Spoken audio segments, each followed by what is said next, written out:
전립선 완전 정복, 남성분들의 고민들, 남성분들의 답답한 마음을 풀어드리고자 오늘 진행을 맡은 저는 이단비입니다. 네, 저는 대한민국 중년 남성들의 전립선에 대해서 참 궁금한 게 많으시다. 그걸 제가 대신해서 네. 알려드릴 배우 김정균입니다.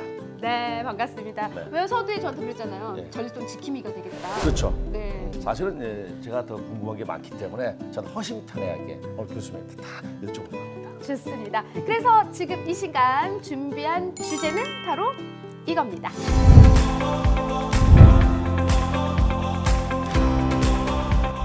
김종규 씨, 네. 제가요 이렇게 남성분들이 주고받는 이런 농담을 제가 엿들은 적이 있었는데, 어떤 농담이요? 너 얼음을 몇 개 녹였니? 하고 이렇게 마치 경쟁하듯이 대화를 주고받던데요? 잠깐만요. 무슨 말이에요 그게? 아니, 담비 씨가 왜 남자 화장실에서 주고받는 농담을 이렇게 들렸을까요? 제가 지금 지나가는데 서로 얼음 개수를 얘기하더라고요. 그게 저한테 뭘 보여주고 아니 싶은 건지. 이제 네. 이렇게 간혹가다 네네. 공중 화장실에 얼음을 이렇게 냉장고에 쓰던 얼음을 거기다 이렇게 넣는 경우가 있어요. 아, 그러면 이제 네네. 남성들이 야 몇 개 녹일 수 있어. 그러면 이게 사실 이 전립선 이 증상에 좀 이렇게 적신호가 올 경우가 있다. 그러면 많이 못 녹이거든요. 그러니까 소변 줄기의 어떤 강약을 이렇게 테스트하는 것인데 그걸 또 어떻게 들으셨냐? 아, 들었어요. 그럼 저기 우리 김정규 씨는 몇 개 정도 예? 녹이시나요? 100개 있으면 한 40개 정도. 거짓말. 네. 거짓말. 좋습니다. 여러분들은요, 사실 이런 농들을 좀 주고받는 기억들을 떠올리실 텐데 다 전립선 건강, 배뇨와 다 연관이 된 그렇죠. 그런 농담인 것 같습니다. 자, 이런 것들을 좀 또 꼼꼼하게 짚어주실 우리 전문의 모셨는데요. 중앙대학교 병원 비뇨의학과 우리 태종현 교수님 자리하셨습니다. 어서 오세요. 안녕하십니까? 어서 오세요. 네.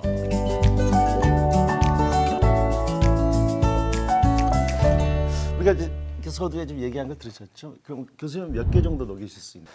저는 주로 하나 집중적으로 하는 편입니다. 집중적으로. 그러니까 좀 고집 있으신 분이에요. 한올만 판다 해서 수많은 얼음 중에 이제 하나만 확실히 녹이는 스타일. 예. 네.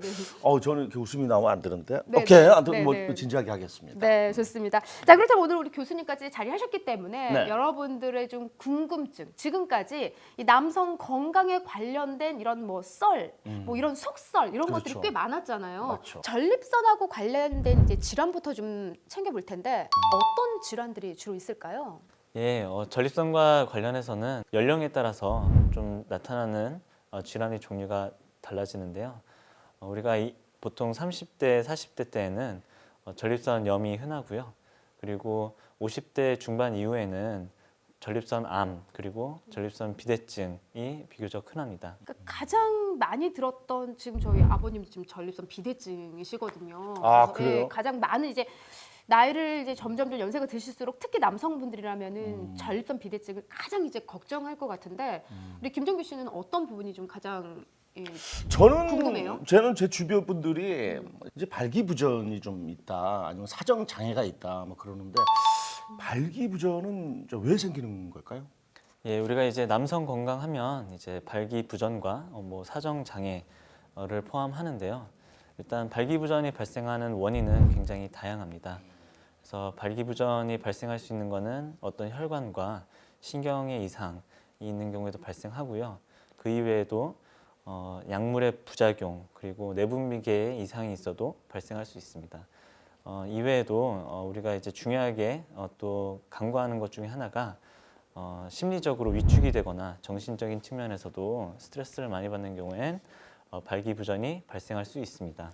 그러니까는 저는 그래요. 특히 남성분들한테는 이런 사실 저희가 뭐 이렇게 농담처럼 뭐 오줌 빨 얘기도 하고 그렇죠. 그게 뭐 남성들 얼음 자존심이죠. 얘기도 하고 하는데 이거는 굉장히 좀 자존심이기 때문에 쉽게 자신의 어떤 그 남성 건강에 관련된 부분을 질문하기가 굉장히 그래서 제가 이제 부끄럽게 느낀다고 해요. 아니, 네네. 이제 담비 씨가 질문하면 좀 제가 질문 한번 하겠습니다. 네, 뭐 또 궁금하세요? 이 정력이라고 그러죠. 오줌발의 이 세고 약하고 네. 그 관계가 좀 있나요? 근데 지금 신혼이시거든요. 네. 가장 이 부분이 좀 궁금하실 것 같아요. 네. 예, 일단 많은 분들께서 또 궁금해하실 수도 있는 내용인 것 같은데요. 한 가지 연구를 소개를 해드리면 실제로 미국 로젠 박사의 연구에 따르면 우리가 배뇨 증상이 심한 경우에는 그렇지 않은 경우에 비해서 약 전립선 질환이 9배 정도 더 늘어나는 것으로 밝혀지고 있습니다. 배뇨장애 증상이 심하면은 지금 말씀해 주셨듯이 이제 발기장애 위험이 9배나 늘어난다. 와, 그러면은 이 배뇨장애라는 게 글쎄요. 예, 우리가 좀 더 꼼꼼히 짚어봐야 될 내용 같은데 저게 어떤 증상들을 이야기하는 걸까요? 배뇨장애 증상이라고 하면 대개는 이제 소변 줄기가 약해지고 네. 그리고 소변 보는 것이 예전보다 훨씬 불편하고 잘 안 나오고 보더라도 시원하지 않고 또 잔뇨감이 남거나 소변을 2시간 이상 참기 힘들고 자주 소변을 보셔야 된다거나 밤에 꼭 한 번씩 일어나셔서 소변을 보시는 것 그리고 소변이 마려우면 참지를 못하고 빨리 화장실을 가야 되는 요절박 증상 이런 것들을 다 얘기합니다. 그러니까 배뇨 장애 증상을 치료를 받고 정력이 이렇게 오줌빨이 나아지면은 이게 좋아지는 게 맞다. 그렇게 생각해도 될까요? 아까도 말씀드렸지만 발기부전을 일으키는 요인은 굉장히 다양합니다. 그 중에서는 이런 어떤 심리적인 위축과 정신적인 스트레스에 의해서도 유발이 되는데요. 그런 가늘어진 소변 주기가 예전처럼 다시 회복이 되고 치료가 된다면 정신적인 측면에서는 남성 기능에 긍정적인 결과를 가져올 수도 있겠지만 중요한 것은 그 이외에도 숨겨진 다른 원인들이 있을 수 있다는 겁니다. 그렇기 때문에 심질환이나 어떤 혈관 이상이 있지는 않은지 그런 것들을 병원 가셔서 반드시 한번 검사를 받아보는 것을 권하겠습니다. 네, 아니 이렇게 듣다 보니까요, 네. 김정규 씨는 어떠셨어요? 사실 이제 많은 남성분들이 지금 뭐 소변 줄기가 약해졌다, 아, 이거는 그냥 내가 나이 먹어서 그랬다, 뭐 이런 자연스럽게 건 아니라, 나한테 오는 현상이다 그렇게 생각을 하고 이제 간과하는 경우가 있는데 그렇죠. 실적으로 이거 굉장히 심각한 문제죠. 맞아요. 그래서 병원 상담도 바로바로 받아봐야 되겠고. 조기에 진단을 좀 하시고요. 네, 사실 한국 전립선 배뇨 관리 협회에서는 자가 진단 웹이 있잖아요. 그래서 평소에도 꾸준하게 자기 이제 자가 진단을 해보시면서 건강 관리를 체크하셔야 될 것 같은데 지금 앞서 말씀하셨듯이 나의 어떤 소변 줄기가 약하다는 이유만으로 네. 그런 어떤 성기능과 그냥 바로 이렇게 직결되는 건 아닌 것 같아요. 네네. 의심해 볼 수는 있지만요. 그 외 다른 증상들도 함께 이제 검진을 받아봐야 된다는 거죠. 네, 맞습니다. 네. 예.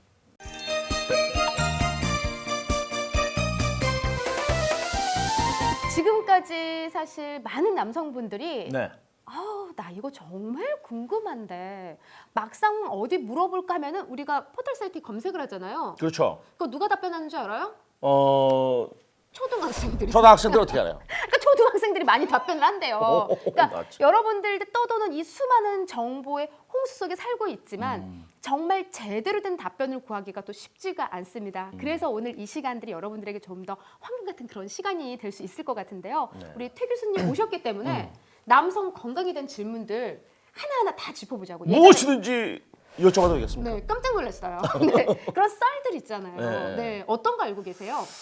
정말 이건 이제 통상적으로 공부할 수 있는데 대머리는 정력이 세다 네. 이런 말이 있는데 머리숱이 좀 반대로 많은 분들이 좀 억울할 수도 있다는 생각이 들어요. 그럴 수 있겠네요. 이 질문에 대해서 어떻게 생각하세요? 네. 많은 분들께서 또 궁금해하실 수 있는 내용인 것 같습니다. 일단 남성 호르몬과 연관지어서 제가 설명을 드릴 수 있을 것 같습니다. 테스토스테론에 의해서 남성 정력이 원천이 되는 것인데요.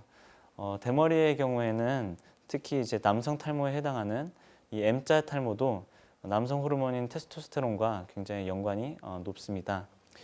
하지만 이 대머리라는 것은 실제로 유전 요인이 굉장히 강한 질환이며 우리가 정력이라고 하는 것은 남성 호르몬 이외에도 굉장히 많은 요소들이 작용을 하기 때문에 네. 우리가 이제 대머리만 가지고는 이런 정력에 영향을 준다 뭐 그런 것들은 그 연결고리가 좀 미미하다고 제가 말씀드릴 수 있을 것 같습니다. 그냥 속설이었군요. 좀 궁금증이 풀리셨어요? 예. 머리 뽑을 뻔했죠. 좀 자신감 넘치는 모습 보여주려고. 네. 그렇다면 또 이제 그 남성의 그 자존심은 사실 발기력인데요. 케겔 운동이 막 발기력이 좋다고 하는데 그거는 어떻게 맞는 말인가요? 예, 맞습니다. 케겔 운동이라는 것은 잘 모르시는 분들이 있을 수 있는데요. 항문 괄약근을 꽉 조이는 그런 네. 운동을 말합니다. 실제로 이제 많은 분들께서는 케겔 운동은 여성 요실금에 굉장히 효과적인 운동으로 알고 계실 텐데요. 남성에게도 이 케겔 운동을 통해서 이 회음부의 근육을 강화를 시키면 결국에 이 발기라는 것은 여러 단계를 거치는데 이 최종 단계에서는 이 골반의 강력한 수축에 의해서 최종 단계에 도달하게 됩니다. 그렇기 때문에 남성분들도 이 케겔 운동을 통해서 발기력을 좀 더 향상시킬 수 있지 않을까 그렇게 말씀드리고 싶습니다. 또 있어요. 네네. 제가 자전거를 이제 타면서 이제 방송도 많이 하고 그랬었는데 네네. 그 자전거는 어떻습니까? 정력이 좋은가요? 우리가 자전거나 오토바이 또는 승마의 경우에 그 안장이 딱 닿는 부분이 우리 회음부 전립선이 위치한 부분입니다. 그래서 체중에 의해서 그 회음부가 눌리게 되면 우리 전립선 자체에 어떤 혈액 순환과 그리고 신경 마비를 일으킬 수도 있습니다. 영국 런던 대학 연구를 하나 말씀을 드리면요. 일주일에 8시간 자전거를 타는 중년 남성의 경우에는 이런 전립선 질환이 무려 6배 정도 높았고요.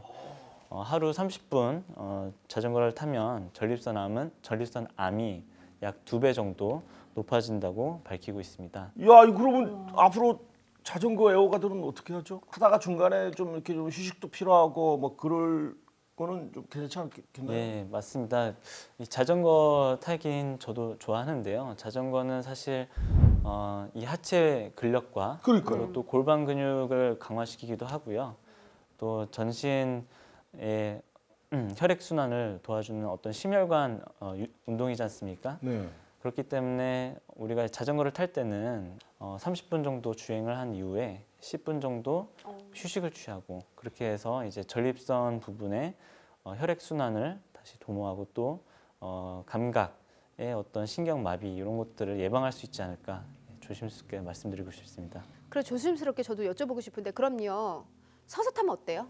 서, 자전거 서서 타는 사람 있어요. 아니 계속 어떻게 서서 타요? 아, 서서 이렇게 타는 거지. 서서 타면 괜찮을 것 같습니다. 괜찮대요, 서서 타면. 서서 타면 괜찮다고요? 네.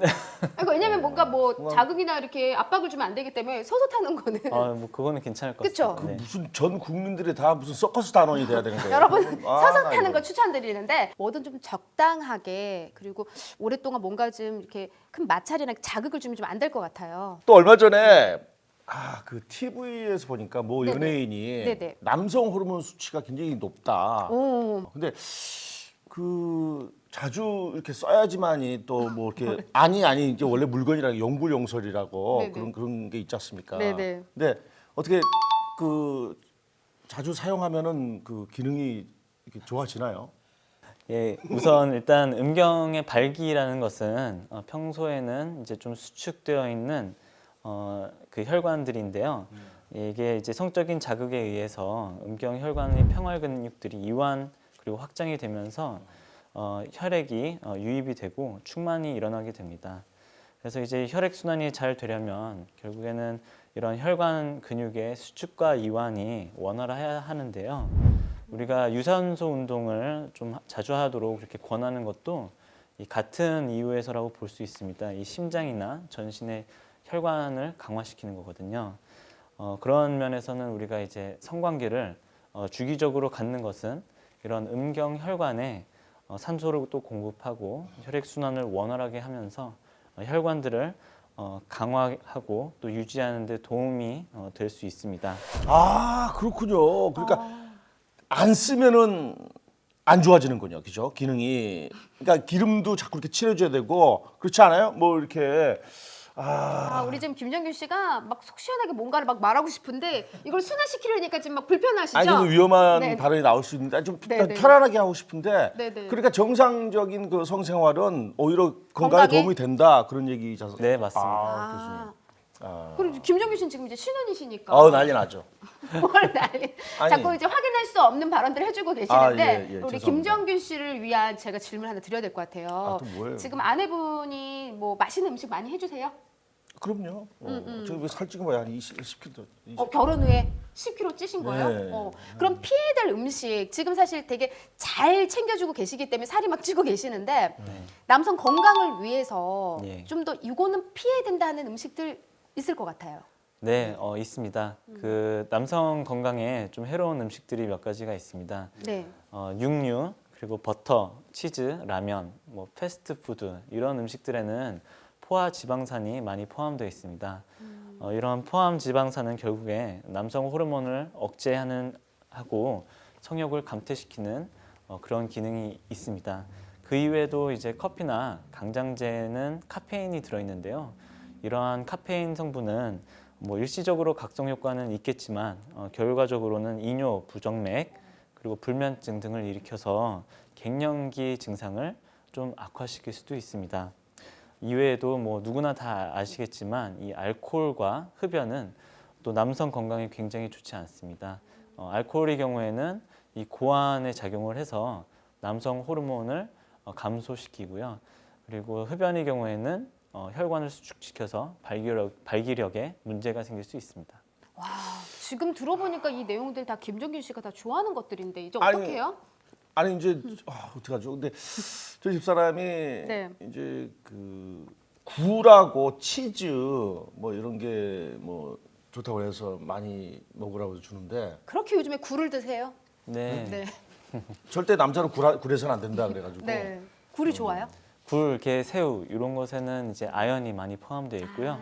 아연은 남성 호르몬 분비를 촉진시키는 성분입니다. 나쁘진 않죠 굴이라든가. 좋습니다. 근데 아까 치즈 말씀하셨는데 전립선에는 치즈가 아주 안 좋다고 또. 뭐 포화지방산이 안 포화지방산이라서. 좋다고 말씀드리고 싶습니다. 네, 네. 알겠습니다. 네. 근데 이렇게 전립선과 관련된 질환 중에 정말 또 빼놓을 수 없는 거 가장 많은 남성분들이 걱정하는 게 전립선 비대증일 것 같아요. 전립선 네. 비대증. 정확히 어떤 증상일까요?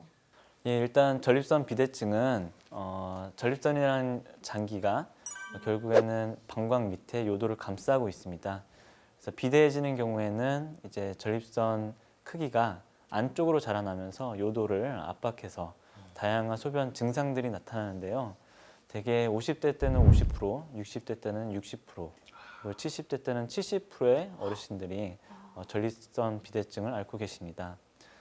전립선 비대증의 증상은 앞서 말씀드렸던 여러 가지 배뇨 증상들이 다양하게 나타날 수 있습니다. 그러면은 그 전립선 비대증으로 인해서 발기부전도 될 수 있나요? 전립선 비대증과 발기부전을 함께 호소하는 분들이 많은 것 같습니다. 이 두 질환은 모두 시기적으로 노년기라는 시기에 공통적으로 나타나기 때문인 것 같은데요. 실제로 발기부전을 일으키는 아까 원인들 중엔 정신적인 스트레스와 심리적인 위축이 있었습니다. 그렇기 때문에 소변 보는 증상으로 인해서 스트레스를 받으신다면 그로 인해서 발기부전에도 좀 영향을 줄 수가 있습니다. 하지만 너무 걱정하지 않으셔도 될 것 같습니다. 왜냐하면 전립선 비대증 치료제로 사용되는 약제들이 굉장히 많고 좋은 약들이 많습니다. 이 알파 차단제라는 종류의 치료제가 있습니다.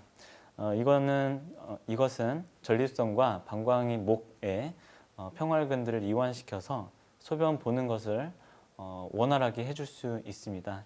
하지만 발생할 수 있는 부작용으로는 사정했을 때 쾌감은 있지만 네. 사정액이 나오지 않는 게 생길 수 있습니다.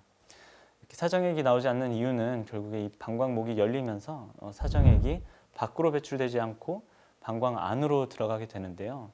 너무 걱정하지 않으셔도 되는 것은 이렇게 방광 안으로 들어간다고 하더라도 나중에 소변과 함께 배출이 되고 건강상에는 전혀 문제가 없습니다. 아, 그럼 전립선 비대증에 그 발기부전 치료제를 복용해도 될까요? 네, 발기부전 치료제의 경우에는 발기 조직으로 들어가는 혈관이 잘 늘어나게 해서 피를 많이 유입시켜서 발기를 일으키게 하는 기전으로 작용을 하게 되는데요. 이 말씀드린 전립선 비대증 약과 발기부전 약제는 모두 근육을 이완시킨다는 공통점이 있습니다. 그래서 발기부전 치료제를 낮은 용량으로 실제로 저희가 이제 발기부전과 전립선 비대증이 함께 있는 분들께 사용해 볼 수 있고요. 그런 경우에 효과도 있는 것으로 되어 있습니다.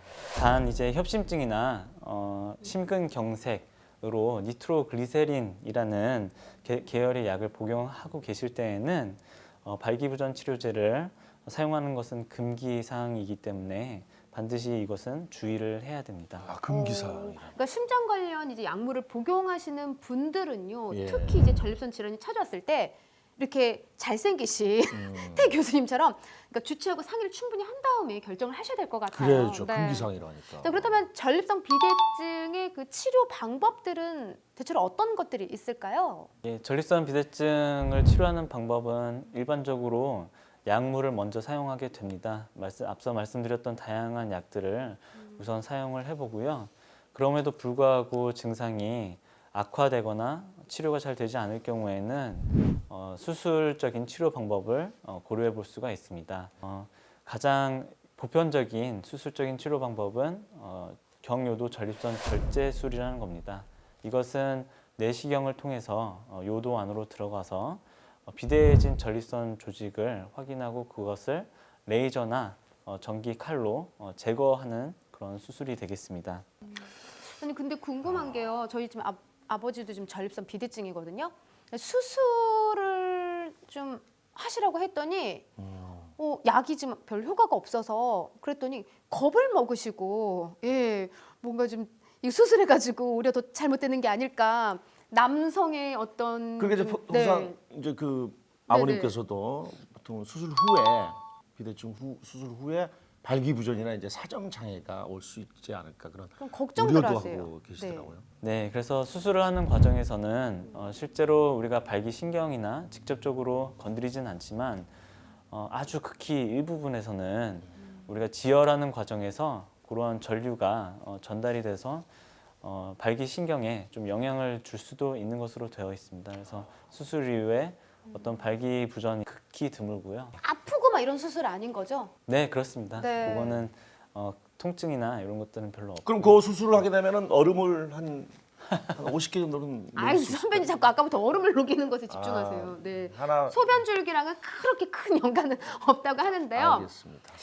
가장 걱정되는 건 이 전립선 비대증이요. 네네. 네. 이제 계속 그렇게 뒀을 때 이게 좀 전립선 암으로 이어지지 않을까라는 걱정도 많이 하세요. 이거 궁금했어요. 예. 네. 많은 분들께서 또 그런 질문들을 많이 하십니다. 근데 이제 전립선 비대증과 전립선 암은 서로 완전히 다른 질환이라는 걸 먼저 말씀드리고 싶고요.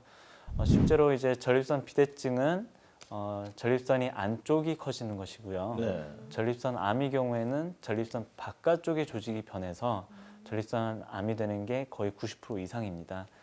그래 왜냐면은 이제 겁들 먹는 게 이거 가긴 가야 되는데 그냥 방치했다가 이거 암으로 가는 건 아닐까 걱정하는데 그렇죠. 연관성은 그렇게 크게 없다고 합니다. 그렇다면요, 이 전립선 비대증을 이제 바로 치료하지 않을 경우에 어떤 증상으로까지 크게 이어질 수 있을까요? 전립선 비대증이 치료를 하지 않았을 때는 뭐 경도의 증상인 경우에는 다만 이제 소변 보는 게 불편한 것으로 끝날 수도 있지만요. 만약에 그런 것들이 더 악화가 되고 심해진다고 하면 결국에는 요로 감염과 그리고 방광 결석 이런 것들이 발생할 수가 있습니다. 더 심해지면 결국에는 소변이 전혀 나오지 않는 급성 요폐 같은 증상들이 생길 수가 있습니다. 자, 그렇다면 그래도 무시무시합니다. 뭐 암 이야기만 들어도 이제 덜컥 이제 겁을 먹는 분들이 많이 계신데 그렇죠. 최근에 사실 가장 급증하고 있는 암 중에 하나가 남성분들의 전립선 암이라고 합니다. 수술 치료를 할 경우에 그 남성분들이 가장 걱정하는 게 사실 후유증이거든요. 전립선 비대증과 이 전립선 암에 대한 수술은 모두 전립선 절제술이라는 용어를 사용하는데요. 그 차이점을 먼저 좀 이해하셔야 되겠습니다. 전립선 비대증의 경우에는 전립선 절제술은 본래 전립선은 그대로 두고 안에 비대해진 전립선 조직만을 제거하는 걸 말하는데요. 이와 반대로 이제 전립선 암 수술의 경우에는 전립선과 그 뒤쪽에 있는 정낭들까지 모두 광범위하게 제거를 하기 때문에 전립선 양쪽에 밀접하게 붙어서 흐르는 발기 신경들이 불가피하게 손상이 되거나 또 암 진행 정도에 따라서는 완전히 절제를 해야 되는 경우도 불가피할 수가 있습니다. 그런데 로봇 수술로 이런 미세한 신경들까지 요즘은 살려낼 수가 있어서 수술 이후에 발기 부전이 예전보단 많이 줄어들었습니다. 뭐 아까부터 우리 김정규 씨 좀 뭐 이거 너무 궁금하다 했는데 해도 되나 그러셨잖아요. 사정 네. 장애 즉 이제 남성들 같은 경우 정액이 나오지 않는다 하면은 오르가즘을 극치를 느낄 수도 없지 않을까요? 극치감이란 것은 사실 사정 시에 이 골반 근육의 강력한 수축에 의해서 이루어지게 되는데요. 여성의 오르가즘도 이 질 주위와 골반 근육이 강력한 수축으로 이렇게 일어나는 것입니다. 결국에는 우리가 이 오르가즘은 정액이 나오고 또 질 분비액이 나오는 것과는 사실은 상관없이 느낄 수 있는 것이고요. 그러므로 이제 정액이나 질 분비액이 나오지 않더라도 우리가 오르가즘은 충분히 가능한 것입니다. 우리 김정규 씨는 그게 가장 궁금하셨군요. 네, 알겠습니다. 아니, 네, 아니 오늘 속 시원히 풀어보는 아니 우리 날이니까요. 남성들이 궁금해서 네. 대변해 준 거예요. 네, 맞습니다. 알겠습니다. 아니 근데 그 전립선 암도 다른 암처럼 이제 방사선 치료가 가능하다라고 들었는데 어때요? 그 치료를 받았을 때 그 성기능과 배뇨 문제가 어떤 수술에 비해서 훨씬 덜 한 걸까요? 뭐 아무래도 이제 네. 방사선 치료의 경우에는 직접적으로 신경을 절단하거나 그런 것은 아니기 때문에 이 수술적인 치료보다는 사정 장애와 발기부전의 발생 확률은 낮겠지만 결국에는 이 방사선이라는 것도 이 신경 부위에 치료가 함께 들어가는 것이기 때문에 아예 안 생긴다고 말씀드리기는 어려울 것 같습니다. 그 다음으로 사실 많이 발생하는 증상 중에 하나가 바로 전립선 염일 거예요. 그렇죠. 그렇다면 증상은 어떻게 알 수 있어요? 이게 좀 염증인 거잖아요. 네, 네. 전립선염은 우리가 급성 전립선염과 또 만성 전립선염으로 크게 나눌 수가 있습니다. 이 급성 전립선염의 경우에는 급성으로 갑자기 발생하는 것인데요. 대개는 소변 볼 때 따끔거리고 아프고 그리고 좀 더 진행이 되면 열이 많이 날 수가 있습니다. 만성 전립선염의 경우에는 증상이 아예 없는 경우에서부터 아주 극심한 통증까지 굉장히 광범위하고 다양합니다. 아, 통증이 없는 경우도 있고 또 극심할 수 있고 완전 극과 극이네요. 만성은. 네, 맞습니다. 그래서 증상이 없이 건강검진을 했는데 우리가 PSA라고 해서 전립선 특이 항원이라는 수치가 있습니다. 이 수치가 높게 측정이 돼서 병원에 오시는 분들이 간혹 있는데요. 이 수치가 높아서 전립선 암이다 혹은 전립선 염이다. 우리가 헷갈리는 것이 이 만성 전립선 염과 전립선 암입니다. 젊은 층에서도 이런 증세가 있다고 하더라고요. 그래서 이 전립선염과 같은 발기부전, 그죠? 조루, 뭐 불임, 뭐 이런 그 증상이 어떤 연관 검색어처럼 이렇게 쫙 이렇게 맞물려 이렇게 나와 있는데 이 복잡한 사각관계에 대해서 좀 더 알고 싶은데요. 좀 만성적이고 이 반복적인 전립선염을 앓고 계시다면 이것은 사정할 때 혹은 이후에 이 통증이 있을 수도 있고 다양한 증상들로 인해서 이 심리적인 위축으로 발기력이나 성욕이 감소할 수 있어서 이 성기능에 영향을 주는 것 같습니다. 그러나 발기부전, 조루 그리고 결국에는 이 불임과 직접적인 연관은 없다라고 말씀드리고 싶습니다. 그래요? 아니 그런 생각할 수도 있거든요. 이제 전립선 염을 앓고 있는데 그렇죠. 내가 이제 이세를 준비하는데 행여나 이때 임신을 했으면은 또 태아에게 좀 뭔가 문제가 되지 않을까 이런 걱정하시는 분들도 있다고 하더라고요. 그 부부관계를 가졌을 때 혹시 기형아 같은 예, 충분히 그런 고민을 하실 수도 있는데요. 전립선염은 이 세균성과 비세균성으로 나눌 수가 있고요. 비세균성인 경우에는 결국에 파트너에게 아무런 영향이 없습니다. 이 세균성 전립선염의 경우에는 우리가 부적절한 관계를 혹시 있었거나 아니면 성병이 의심되는 경우에는 성병 검사를 꼭 받아보셔야 되겠고요. 말씀하신 그런 이제 전립선염이 있다고 해선 이 정자의 이상이 발생하지 않고 기형이 또 발생하진 않습니다. 그러니까 뭐 이세를 준비하시는 분들 뭐 이런 걱정 만약 하셨더라면은 그렇게 크게 우려하지 않아도 된다 이렇게 네, 이야기할 크게 수 있을 것 걱정하지 같아요. 않으셔도 됩니다. 네, 좋습니다.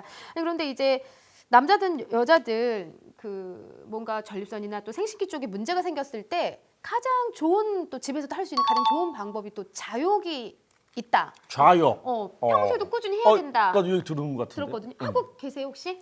아, 제 집사람 이렇게 네. 제가 한다고요? 네, 하세요? 남자도 여자도 가장 필요한 거 아니에요? 좌욕도 한다. 좌욕은 네. 남성에게도 굉장히 효과적일 수 있습니다. 네, 네. 아니 나 저는 좌욕이라 해서 난 왼쪽에서 욕하거든요. 저 오른쪽에서 욕하는 거. 아 그런 뜻이 아니에요. 선배님, 네. 알겠습니다. 그럼 좌욕을 어떻게 하는 게 아주 효과적일까요?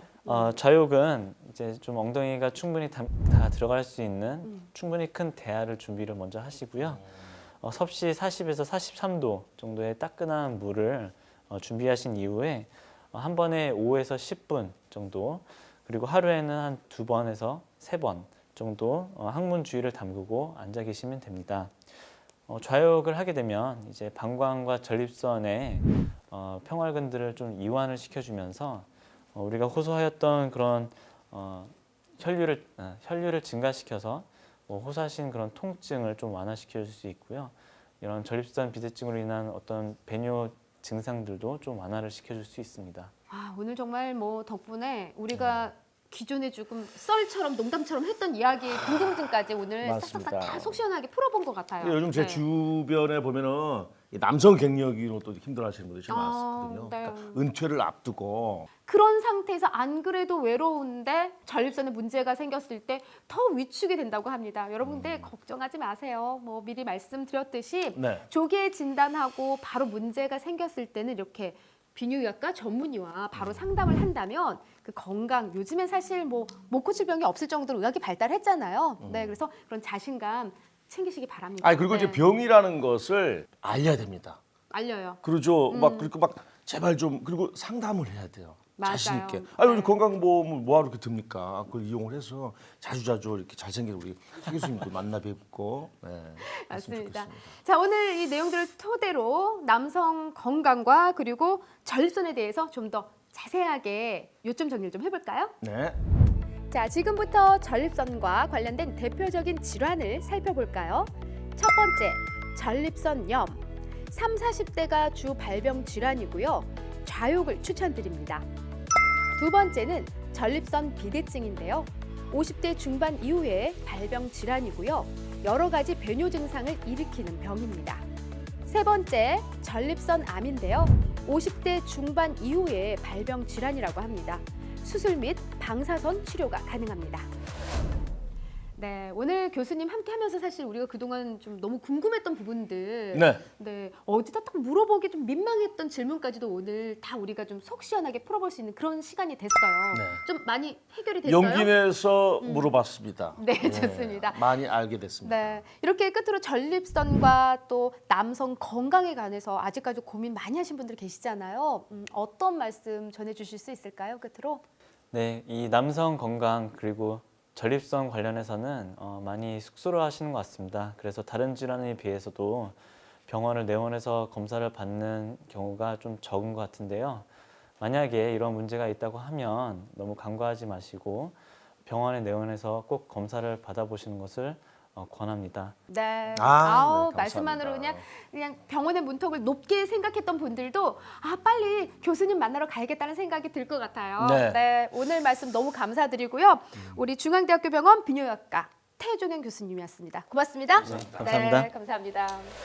자, 여러분, 속으로 삭히는 고민은 또 다른 질병을 만듭니다. 대한민국 남성들이 모두 용기를 가지고 당당하게 이 비뇨의학과를 찾는 그날까지 저 전립선 지킴이 김종균이 응원하겠습니다. 네, 방송 시작과 다르게 끝으로 갈수록 지금 목소리 힘이 딱 붙었어요. 자신감이 생기신 것 같아요.